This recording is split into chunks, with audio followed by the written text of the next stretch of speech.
Kila mwanadamu ambaye amezaliwa akiwa kamili lazima ana viganja vya mikono, isipokuwa kwa ndugu zetu ambao kwa bahati mbaya ama kwa mapenzi ya Mwenyezi Mungu walizaliwa wakiwa na ulemavu wa mikono, yani walikosa viganja vya mikono.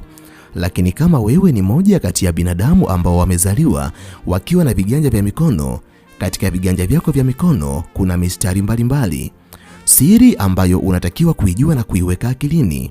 Yapo mengi ambayo yamejificha kwenye viganja vyako vya mikono.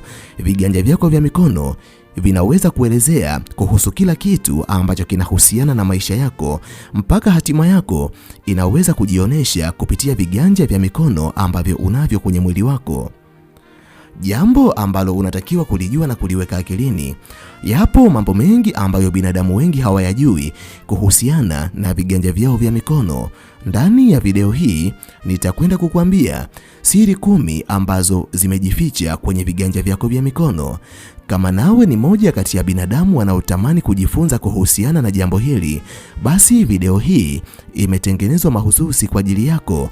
Ili uendelee kujifunza mambo mbalimbali kupitia video zetu, jiunge nasi kwa kusubscribe katika chaneli hii ya Fafanuo Media. Hapo utakuwa wa kwanza kupata video zetu pindi tunapoziweka kwenye chaneli hii. Hautajutia MB zako, kwani mara zote tunajitahidi kuwa bora zaidi ya jana. Asante, enjoy. Zifuatazo ni siri 10 ambazo zimejificha katika viganja vya mikono yako. Namba 1, kila kiganja ambacho kipo kwenye mkono wako kimebeba ujumbe tofauti katika safari yako ya maisha. Kwa kawaida, kila mwanadamu ambaye amezaliwa akiwa timamu ana mikono miwili na kila mkono una kiganja chake, na maanisha mkono wa kushoto pamoja na mkono wa kulia. Siri ambayo imejificha kwenye viganja vyako vya mikono ni ujumbe uliojificha ndani ya viganja hivyo, kwani tafiti mbalimbali zimekuwa zikionyesha kiganja chako cha mkono wa kulia huwa kinaashiria mambo mbalimbali ambayo umejifunza katika maisha yako na mambo ambayo unayafanya leo, lakini kiganja chako cha mkono wa kushoto huwa kinaashiria nguvu ambayo ulizaliwa nayo. Hivyo kama wewe ni mwanadamu ambaye kuna vitu ambavyo unajifunza katika ulimwengu wa leo, ni nguvu ambayo unaipata baada ya kuzaliwa, yani elimu pamoja na mambo mbalimbali ambayo yanakuja kuleta matokeo katika maisha yako ambayo ulianza kujifunza ama ulianza kuyajua baada ya kuzaliwa, yote yamebebwa na kiganja chako cha mkono wa kulia. Lakini nguvu mbalimbali ambazo umezaliwa nazo, uwezo wa asili ambao Mwenyezi Mungu aliuweka ndani yako, ikiwa ni pamoja na kipaji ama uwezo fulani wa kiroho ambao binadamu wengine hawana, vyote vipo katika mkono wako wa kushoto. Namba 2, mistari ambayo ipo katika viganja vyetu vya mikono haifanani kwa binadamu wote. Wapo baadhi ya wanadamu ambao wanadhani mistari ambayo ipo katika viganja vyao vya mikono inafanana na ndugu zao, jamaa zao au na binadamu wengine, lakini jambo ambalo unatakiwa kulijua na kuliweka akilini, zipo tafiti mbalimbali ambazo zimewahi kufanyika katika uso wa dunia, na tafiti hizo zikabaini kuwa binadamu hutofautiana alama mbalimbali ambazo zipo kwenye viganja vyao vya mikono. Hata mnapozaliwa mkiwa mapacha, mnaweza mkawa na ufanano wa hali ya juu, lakini bado mistari mbalimbali ambayo ipo kwenye viganja vyenu vya mikono ikatofautiana, na ndio maana fingerprint ya mwanadamu mmoja haiwezi kufanana na fingerprint ya mwanadamu mwingine, na fingerprint ni vijimistari vidogo vidogo ambavyo vinapatikana kwenye vidole vyetu. Hata ukizaliwa ukiwa na pacha mwenzie ambaye mnafanana kwa kila kitu, lakini bado mtatofautiana utambulisho wa fingerprint ambazo zipo kwenye viganja vyenu vya mikono. Na utofauti ambao unapatikana katika mistari ambayo ipo kwenye viganja vyetu vya mikono huwa ni ujumbe wa siri katika maisha yetu kuwa kila mwanadamu ana safari yake ya maisha. Kila mwanadamu anayo njia yake ya mafanikio. Njia ambayo ilifanya kazi kwa mwanadamu mmoja inawezekana isifanye kazi kwa wanadamu wote. Namba 3, mistari ambayo inapatikana kwenye viganja vyetu vya mikono huwa inabadilika kadri maisha yetu yanavyobadilika. Moja kati ya mambo ambayo ni uhalisia wa maisha ya kila mwanadamu. Kila mwanadamu ambaye amezaliwa na kuishi katika uso wa dunia hupita katika mapito mbalimbali kwenye safari yake ya maisha. Kwa sababu ya mapito mbalimbali ambayo mwanadamu hupitia kwenye safari yake ya maisha, kuna muda mwanadamu hujikuta katika msongo wa mawazo. Kuna muda mwanadamu hujikuta katika machungu makubwa ya moyoni. Kuna muda mwanadamu hujikuta katika hali ya furaha, na yote haya yanaweza kupelekea mwanadamu akapata mabadiliko fulani kwenye safari yake ya maisha. Jambo ambalo unatakiwa kulijua na kuliweka akilini, vitu kama msongo wa mawazo, kazi ngumu au mabadiliko ya maisha ni miongoni mwa vitu ambavyo vinaweza kubadilisha mistari kwa muda. Kuna wakati ambao ukijichunguza katika viganja vyako vya mikono, unaweza ukaona mistari mbalimbali ambayo ipo kwenye viganja vyako vya mikono ipo katika namna fulani, lakini baadaye ukaja kukuta ni kama imebadilika. Lakini kwa bahati mbaya, asilimia kubwa ya binadamu huwa hawawezi kujichunguza katika viganja vyao vya mikono. Penda kufanya utafiti aina mbalimbali ya mistari ambayo ipo kwenye viganja vyako vya mikono, alafu kama muda fulani nenda kajichunguze tena. Tafiti mbalimbali zimekuwa zikibainisha kuwa kuna mabadiliko ambayo huwa yanatokea kwenye viganja vya wanadamu kutokana na hali ya maisha ambayo wanadamu wanayapitia kwenye safari yao ya maisha. Namba 4, mstari wa maisha hauashirii urefu wa maisha ambayo mwanadamu ataishi katika uso wa dunia. Kuna mitazamo mbalimbali pamoja na imani mbalimbali ambazo watu wa tamaduni mbalimbali wamekuwa nazo. Watu wengi wanaamini kuwa mstari wa maisha ukiwa mrefu unaashiria mwanadamu ataishi miaka mingi katika uso wa dunia. Mstari wa maisha ukiwa mfupi, basi mwanadamu ataishi umri mfupi sana katika uso wa dunia. Lakini kwa mujibu wa tafiti mbalimbali ambazo zimekuwa zikifanyika katika uso wa dunia, imebainika kuwa hiyo ni mitazamo ambayo haina usahihi wowote, kwani urefu ama ufupi wa mstari wa maisha hauashirii urefu ama ufupi wa miaka ya mwanadamu kuishi katika uso wa dunia. Na ninapozungumzia mstari wa maisha, inawezekana baadhi ya wanadamu hawajanielewa bado. Mstari wa maisha huwa ni mstari ambao unapatikana katikati ya kidole gumba na kidole cha shahada, ambao huwa unajikunja moja kwa moja na kuja kuanzia chini ya kiganja chako cha kidole, yani kwenye maungio kati ya kiganja chako na mkono wako. Mara nyingi huwa unaonekana ni kama mstari ambao umechola nusu mwezi. Huo ni mstari wa maisha. Basi watu wengi wamekuwa wakihofia endapo wanapotazama katika viganja vya mikono yao na kuona mistari yao ya maisha ni mifupi, na baadhi ya watu wamekuwa wakijiaminisha kuwa wataishi maisha marefu kwa sababu mistari yao ya maisha kwenye viganja vyao vya mikono ni mirefu. Kwani mstari mfupi ama mrefu wa maisha kwenye kiganja chako huwa unaashiria aina ya maisha ambayo mwanadamu anatakiwa kuishi, na mada hii nitaielezea katika video ijayo.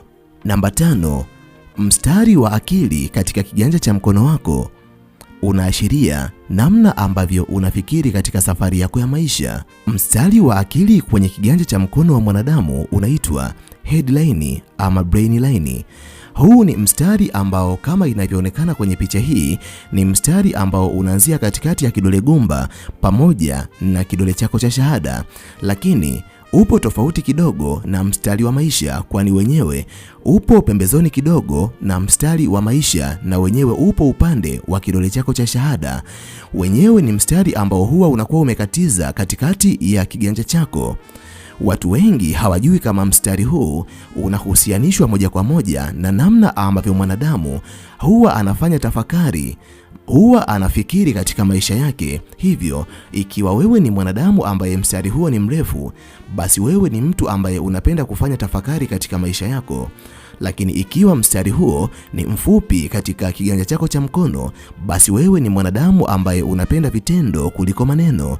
Lakini ikiwa wewe ni mwanadamu ambaye mstari huo upo kama umevunjika, yani unaishia katikati, ama upo kama umejigawa fulani hivi, basi wewe ni mwanadamu ambaye huwa unapenda mabadiliko makubwa ya kifikra katika maisha yako.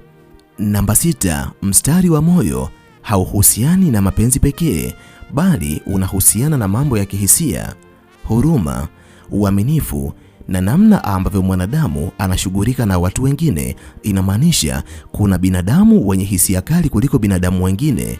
Kuna binadamu wana huruma ya hali ya juu kuliko binadamu wengine, na kuna binadamu wana uaminifu wa hali ya juu kuliko binadamu wengine. Yote haya pia yanahusiana na mstari wako wa moyo, lakini unaweza ukawa unajiuliza, mstari wa moyo unapatikana sehemu gani katika kiganja chako cha mkono? Mstari wa moyo kwa lugha ya Kiingereza unaitwa heartline. Ni mstari ambao unapatikana kati ya kidole chako cha kati pamoja na kidole chako cha shahada kama inavyoonekana katika picha hii. Hivyo masuala yote ambayo yanahusiana na mapenzi pamoja na hisia yanahusishwa moja kwa moja na mstari huu. Mstari huu ukiwa mfupi ina maana yake, lakini mstari huu ukiwa mrefu pia ina maana yake. Nitakuja kuelezea kwa kirefu zaidi katika somo lijalo. Namba 7. Kukosekana kwa mstari wa hatima katika kiganja cha mkono wako si laana. Katika kiganja cha mkono wa kila mwanadamu kuna mistari ya aina mbalimbali. Kuna mstari wa maisha, kuna mstari wa akili, kuna mstari wa moyo, kuna mstari wa jua na kuna mstari wa hatima. Ninapozungumzia mstari wa hatima, huwa ni mstari mdogo ambao unaanzia kwenye maungio ambayo yapo kati ya mkono wako pamoja na kiganja cha mkono. Huwa unaenda moja kwa moja mpaka katikati ya kiganja chako cha mkono. Wapo baadhi ya binadamu ambao wanao mstari huu, lakini wapo baadhi ya binadamu ambao hawana mstari huu. Kwa sababu ni mstari wa hatima, wapo baadhi ya wanadamu ambao wanapoukosa mstari huu katika viganja vya mikono yao, huwa wanajisikia vibaya na kuhisi ni kama watu wenye laana ambao hatima yao haiwezi kuwa njema. Ngoja nikwambie kitu kimoja, inawezekana wewe pia ni moja kati ya binadamu ambao wanapotazama kwenye viganja vya mikono yao hawauoni mstari huu. Kuwa na mstari huu haimaanishi basi wewe ni lazima utafanikiwa katika maisha yako, na kutokuwa na mstari huu haimaanishi wewe ni mwanadamu ambaye hautaweza kufanikiwa katika maisha yako, kwani tafiti mbalimbali ambazo zimekuwa zikihusiana na masuala ya palmistry zimekuwa zikionyesha binadamu wasiokuwa na mstari huu bado wanaweza kuwa na mafanikio makubwa, kwa sababu asilimia kubwa ya mafanikio ambayo wanayo katika maisha yao yanategemea maamuzi ambayo huwa wanayafanya katika maisha yao. Ni binadamu wanaopenda uhuru, kwani hawajafungwa na hatima ambayo inatokana na mstari wa fate line ambao upo kwenye viganja vya mikono yao. Ni watu ambao wana uwezo mkubwa wa kufikiria, na ni watu ambao wana maamuzi mazito katika maisha yao. Kupitia maamuzi na hali zao za fikra wanaweza kupata mafanikio makubwa kuliko binadamu wengine. Hivyo ninakusihi usijisikie vibaya endapo wewe ni moja kati ya binadamu ambao walipojichunguza kwenye viganja vyao vya mikono hawakuona mstari wao wa hatima. Bado pamoja na kuwa hauna mstari wa hatima, unaweza ukaitengeneza hatima yako wewe mwenyewe kutokana na ndoto pamoja na malengo ambayo unayo katika maisha yako. Namba 8. Kila alama ambayo ipo kwenye kiganja chako cha mkono huwa imebeba siri nzito ambayo ipo ndani yako. Kwa mfano, binadamu ambao wana alama ya herufi M kwenye viganja vya mikono yao ni watu ambao huaminiwa ndani yao, wana vipawa vya uongozi, lakini ni binadamu wenye bahati katika maisha yao kuliko binadamu wengine. Ni watu waliozaliwa wakiwa na nyota kali kuliko binadamu wengine, lakini ni binadamu wenye msimamo mkali katika maisha yao. Ni watu wenye huruma wanaopenda kujitoa kwa ajili ya kuwasaidia watu wengine. Huaminika kuwa ni binadamu wenye vipawa kuliko binadamu wengine, lakini ni watu ambao wamezaliwa wakiwa na hali ya kutamani kuyabadili maisha ya watu wengine. Ndio maana ni binadamu ambao wanapenda kuwasaidia na kuwajali binadamu wengine kuliko watu wengine. Lakini pia ndani yao ni watu wenye nguvu ya maono kuliko makundi mengine ya wanadamu. Ni binadamu ambao wanaweza kuota ndoto ambazo huwa ni za ukweli, na ndio maana binadamu wa kundi hili wanapokuwa kwenye makundi mbalimbali ya wanadamu, watu wengi huwatazama kama viongozi hata kama hawakuchaguliwa kama viongozi katika makundi ya watu hao. Hivyo kama wewe ni mwanadamu ambaye unatamani kuijua nguvu ambayo ipo ndani yako, kujitambua wewe ni nani, ni vema ukafuatilia na kujua ni nini maana ya alama ambazo zipo kwenye viganja vyako vya mikono. Namba 9. Viganja vya mkono wa mwanadamu vinaweza kuelezea tabia ya mwanadamu au hali ya kihisia kabla hata ya kuzungumza maneno. Jambo ambalo unatakiwa kulijua na kuliweka akilini, namna mtu atakavyokushika mkono anaweza kuhisi wewe ni mwanadamu ambaye upo katika hali gani ya kihisia kwa wakati huo.